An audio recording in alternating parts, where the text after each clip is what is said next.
واجی غلام علی صاحب گورنر بھی ہیں خیبر پختونخوا سے۔ اعوذ باللہ من الشیطان الرجیم، بسم اللہ الرحمن الرحیم۔ آنریبل چیئرمین، میرے انتہائی قابل احترام آج کے موجودہ سینیٹر، سابقہ سینیٹر، جتنے بھی ممبران ہیں، خصوصاً بہت ایک نہایت ہی اچھا اقدام کیا کہ آج گورنر سندھ صاحب، گورنر بلوچستان، وزیر اعلیٰ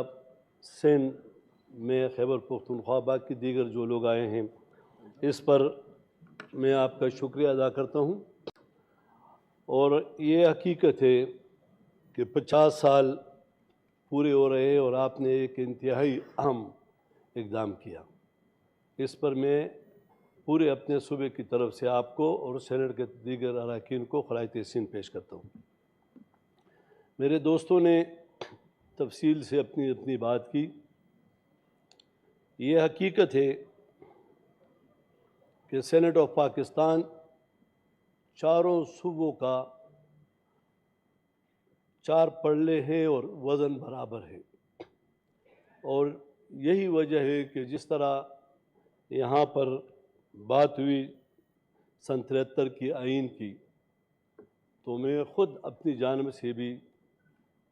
ذوالفقار علی بھٹو صاحب کو خراج تحسین پیش کرتا ہوں،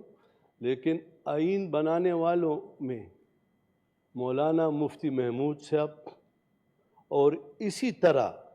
اس میں غوث بخش بزنجو صاحب، خان عبدالولی خان صاحب اور جتنے بھی باقی دوست تھے، اس لیڈرشپ کو سلام ہے کہ سارے کو ایک میز پر بٹھا کر متفق آئین بنایا سن 73 کا، اور آج تک 50 سال گزرنے کے باوجود بھی کوئی ایک شخص یہ نہیں کہہ سکتا کہ اسلامی جمہوریہ پاکستان کا آئین یہ اسلامی بھی ہے، جمہوری بھی ہے اور یونانیمس بھی ہے۔ اب ان جیسے قداور شخصیات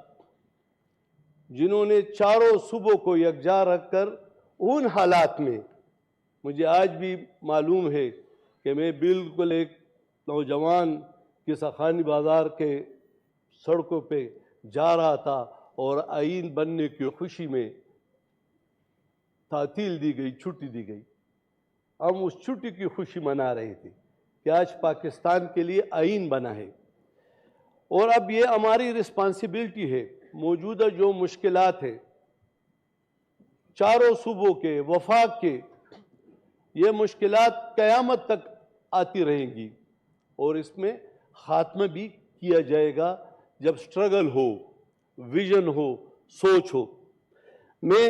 مختصر کرتا ہوں کیونکہ میرے باقی دوست بھی ہیں۔ آئین بنا، حقوق دیے گئے، صوبوں کو حقوق دیے گئے، اور پھر رضا ربانی صاحب جو ہمارے انتہائی قابل احترام ہیں، انہوں نے اور دیگر دوستوں نے جو امینڈمنٹ کی، اور ہم کو تقریباً 100 سے زیادہ دفعہ اٹھنا و بیٹھنا پڑا منظوری میں، اس ایوان میں، ان کو بھی خراج تحسین پیش کرتا ہوں۔ لیکن میں کچھ مسائل، چونکہ خیبر پختونخوا کے ایک آئینی ذمہ دار کی حیثیت سے کچھ مسائل اس ایوان کے سامنے پیش کرنا چاہتا ہوں، اور ایوان سے توقع رکھتا ہوں کہ ہمارے مشکلات کو دیکھ کر جب ہفتے بعد، کچھ دنوں بعد یہ ایوان بیٹھے گا تو ضرور میری ریکویسٹ ہوگی کہ اس پہ سوچا جائے، اس کے لیے حل تلاش کیا جائے۔ جناب والا،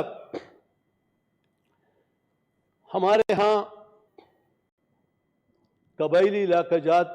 کی مرجر ہوئی، اور ٹھیک ہے کچھ اس کے حق میں تھے، کچھ مخالف تھے۔ آئین پاکستان میں مرجر آ گیا اور اب وہ مرج ایریا ہے، لیکن اس کے بعد جو بدقسمتی ہے ہماری خیبر پختونخوا کی اور بلوچستان کی، کہ آئے روز اگر آپ دیکھ لیں، اگر ہمارے فورسز پر، پولیس پر، ہمارے فوجی بھائیوں پر، عوام پر جو یہ کے بعد دیگر جو عملے ہو رہے ہیں، اس دونوں صوبوں میں ان کی ریشو بہت زیادہ ہوتی جا رہی ہے۔ اس میں ایک چیز مرجر کے نام پر جو ہوا، ٹھیک ہے مرج ہو گیا اور آئین کا حصہ ہو گیا، اور بحیثیت ایک آئینی رسپانسبل ذمہ دار کا میں ان سب کو کہتا ہوں کہ آئین کے سائے کے نیچے، امبریلے کے نیچے آپ نے ابھی اپنا رول ادا کرنا ہوگا۔ اب وہ لوگ آتے ہیں 500 600 ملکان، مشران، نوجوانان، ہمیں کہتا ہے کہ آپ نے ریاست پاکستان نے ہم سے جو وعدے کیے تھے وہ ایک خوشنما تحفہ تھا کہ آپ نے زبانی کہہ دیا، لیکن پریکٹیکلی ہمیں یہ نقصان اٹھانا پڑ رہا ہے۔ اور آپ دیکھ لیں کہ جب بھی آپ ان ایریا کو دیکھو گے تو وہاں پہ یعنی جو نوجوان کا سوچ ہے وہ بھی اب غلط طرف جا رہا ہے۔ کیوں؟ وہ کہتے ہیں کہ آپ نے ہمیں ملا لیا تو سب سے پہلے آپ نے ہمارے 8 سینیٹر کا خاتمہ کر دیا۔ یہ مرجر کا پہلا تحفہ تھا۔ پھر کہا کہ آپ نے ہمیں ملا دیا تو آپ نے ہمارے 6 MNA کو ختم کر دیا۔ اب ہمارے MNA ایوانوں میں نہیں آ سکیں گے۔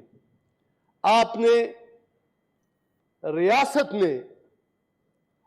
آپریشن کے لیے ہمارے گھروں کو مسمار کر دیا۔ ہمیں انہوں نے ٹوکن دے دیے کہ یہ 4 لاکھ روپے لے لو ٹوکن، اور آپ کسی اور ایریا میں جاؤ کہ ہم آپریشن کر رہے ہیں۔ قبائلی اضلاع نے ریاست کی اس بات کو بھی مان لیا اور دوسرے ایریوں میں چلے گئے۔ جب مردم شماری ہو رہی تھی تو وہ اور ضلعوں میں تھے، ان کے سینیٹر بھی ختم،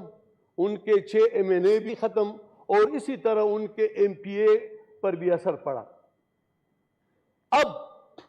کہانیوں میں نہیں جاتے، اب ریسنٹلی وہ آئے ہیں پشاور میں، انہوں نے اس دن بہت بڑا احتجاج کیا۔ اسلام آباد میں بھی میں نے پڑھا، آپ نے بھی دیکھا ہوگا، ادھر بھی احتجاج کیا انہوں نے، اور اب بھی وہ کر رہے ہیں اور کہتے ہیں کہ آپ ہماری آواز پہنچاؤ، آپ ہمارے نمائندے ہو صوبے کے بھی اور اس کے بھی۔ تو میں آپ کو خواہش تحسین پیش کرتا ہوں کہ آج مجھے بہت بڑا موقع ملا کہ وہ سن لیں گے کہ میں ان کی جو دل کا درد اور آواز ہے ان پورے ایوان میں پیش کر رہا ہوں۔ اب مردم شماری ہو رہی ہے، اور دوسری طرف جس طرح میرے محترم بھائی نے سندھ کے وزیر اعلیٰ نے کہا، ایک طرف مردم شماری ہو رہی ہے، ان کو جانے کی اجازت نہیں ہے، اب شاید ان کے سیٹیں اور بھی کم ہو جائیں۔ پھر مردم شماری 1 مہینے بعد مکمل ہو جائے گی، اور آنریبل سپریم کورٹ نے ہمیں کہا کہ آپ فوری الیکشن کریں ادھر۔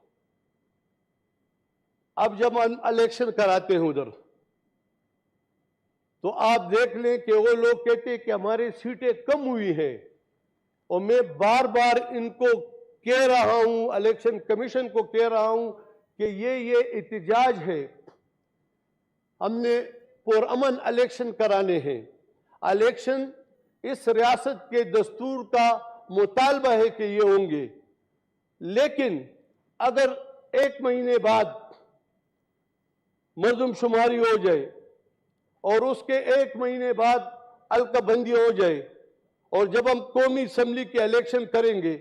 تو کیا وہ اس حلقہ بندیوں پر کریں گے اور آج صوبائی اسمبلیوں کے اس حلقہ بندیوں پہ کریں گے؟ وہاں اگر ان کی پاپولیشن زیادہ ہوگی تو یہ پھر 5 سال مزید انتظار کریں گے۔ اس لیے میرا انتہائی قابل احترام وزیر قانون صاحب بھی بیٹھے ہیں، اس کے لیے ان کو اجازت دی جائے کہ وہ اپنے اپنے گھروں میں جائیں، اپنے مردم شماری کرے، پاکستان کے آئین کے تابع ہو کر اپنا حق منوائیں، اور جتنا ان کا وزن ہے اتنا ان کو حق ملے، اور ایک شائستگی میں پرامن ماحول میں الیکشن ہو جائے تو بہت بہتر ہے۔ مجھ سے تو ہر روز یہ پوچھا جا رہا ہے تاریخ دو، تاریخ دو، تاریخ۔ بھائی تاریخ دے دیں گے، لیکن یہ جو قوم مطالبہ کر رہی ہے، دوسری طرف میں آپ کے نوٹس میں لانا چاہتا ہوں، کل مردم شماری کی ٹیم پر لکی مروت میں ٹانک میں حملے ہوئے، 8 لوگ پولیس کو مارے گئے۔ ہمارے چارسدہ میں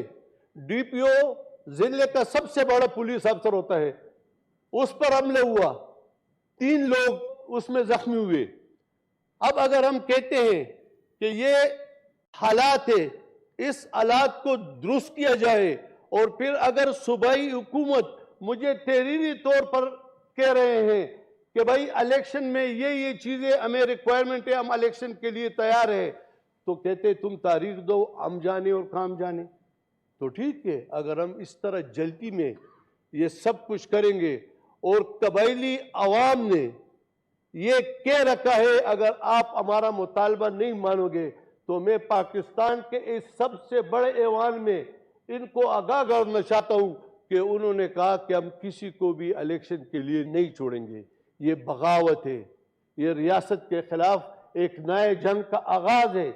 اس ایوان سے میرا مطالبہ ہے، اس ایوان سے میری اپیل ہے، میرے چیئرمین صاحب آپ سے اپیل ہے کہ ان لوگوں کے جو درد ہے وہ آپ سن لیں، اور اگر وہ قانونی حق مانگتے ہیں، اگر وہ کہتے ہیں کہ ہمارا الیکشن یہ مردم شماری کے بعد کرے تاکہ ہم اپنے سینیٹر جو 8 تھے، جو ذوالفقار علی بھٹو صاحب نے، خان عبدالولی خان صاحب نے، مولانا مفتی محمود رحمت اللہ علیہ نے، غوث بخش بزنجوں نے، ہمارے دیگر سیاستدانوں نے جس آئین پر دستخط کیا، وہ کہتے وہ تو آپ سے ہمارے سیٹیں آپ نے لے لی، تو ہم کہتے نہیں آپ ایم پی اے برابر کریں، تو وہ اگر اپنے 20 ایم پی اے ہیں ان کے، تو 20 ایم پی اے میں تو ایک سینیٹر بنتا ہے، تو کیا ہم نے ان کے ساتھ اچھائی کی؟ دوسری بات، ان کے ساتھ وعدہ ہوا کہ 10 سالوں میں ہم آپ کو 100 ارب روپے دیں گے، یعنی ہر سال 10 سال میں 100 ارب دیں گے۔ کیا ہوا؟ وہ کہتے ہیں کہ ہمیں پیسے نہیں ملے، 300 کے قریب ملے، 300 ارب، اور 5-6 سال پورے ہو گئے۔ اور دوسری بات، ان کا یہ اعتراض ہے کہ یہ پیسے بھی سیٹل ایریا میں لگے ہیں، تو یہ سینٹ آف پاکستان یہ ایک کمیٹی تشکیل دے تاکہ ان لوگوں کے جو خدشات ہیں، جو ان کے تحفظات ہیں، وہ تحفظات بھی ختم ہو جائے، اور آپ ایک کمیٹی بنائیں اور اس کی تحقیق کریں کہ یہ حکومت، میں نے وزیر اعلیٰ جو ہمارے صوبے کا تھا محمود خان صاحب کہتے تھے کہ ہمیں حکومت پیسے نہیں دے رہے، میں نے اس پر بیان دیا، پریس کانفرنس کی، کہ آپ یہ بتائیں کہ 4 سالوں میں محترم عمران خان صاحب نے آپ کو کتنے پیسے دیے کہ آج کے حکومت سے آپ مطالبہ کرتے ہو؟ وہ تناسب بتاؤ کہ بھئی ہم آپ کے لیے اتنے اچھے تھے۔ اس لیے میرا مدبانہ ریکویسٹ ہے چیئرمین صاحب آپ سے کہ یہ جو ان لوگوں کے احساس سے محرومی تھی، میں نے ایک صوبے کے آئینی سربراہ کی حیثیت سے آپ کے سامنے، اپنے آنریبل سینیٹر کے سامنے رکھ دی، اور میں امید رکھتا ہوں کہ اس پر آپ ایک کمیٹی بنا دیں گے، اور یہ جو الیکشن اور ایک اس طرح بغاوت ہو کہ ہم نہیں چھوڑتے، اگر وہاں مردم شماری نہیں ہو سکتی اور وہاں پر گاڑی میں 20 فوجی جوان اور کسی گاڑی میں 15 پولیس جوان جن کے ہاتھوں میں بندوق ہوتا ہے ان کو مارتا ہے، تو کاغذ کا ٹکڑا لے کر بیلٹ پیپر والے کس طرح محفوظ ہوں گے؟ اس کے لیے تو کوئی سوچو کہ یہ تو کیا کریں ہم۔ اس لیے میری ریکویسٹ ہے، سب سے پہلے جس طرح تصوری صاحب نے کہا، احساس محرومی کا خاتمہ ہم سب کی ذمہ داری ہے۔ میں بھی اس میں رول ادا کروں گا، انتہائی اہم رول ادا کروں گا۔ اور آپ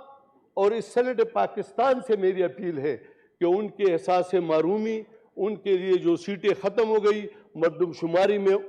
ان کا مطالبہ ہے کہ ہم سے زیادتی ہوئی اور ہمارے 6 مہینے ختم ہوئے۔ اس کے لیے میں امید کرتا ہوں کہ سینٹ کے تمام بھائی اس کے لیے اپنا رول ادا کریں گے، اور انشاءاللہ تعالیٰ قبائلی عوام اور ہمارے خیبر پختونخوا کے عوام یہ پہلے بھی پاکستان کے ساتھ تھے، آج بھی پاکستان کے ساتھ ہیں اور کل بھی پاکستان کے ساتھ رہیں گے۔ شکریہ۔ بہت مہربانی گورنر صاحب، تشریف لاتے ہیں۔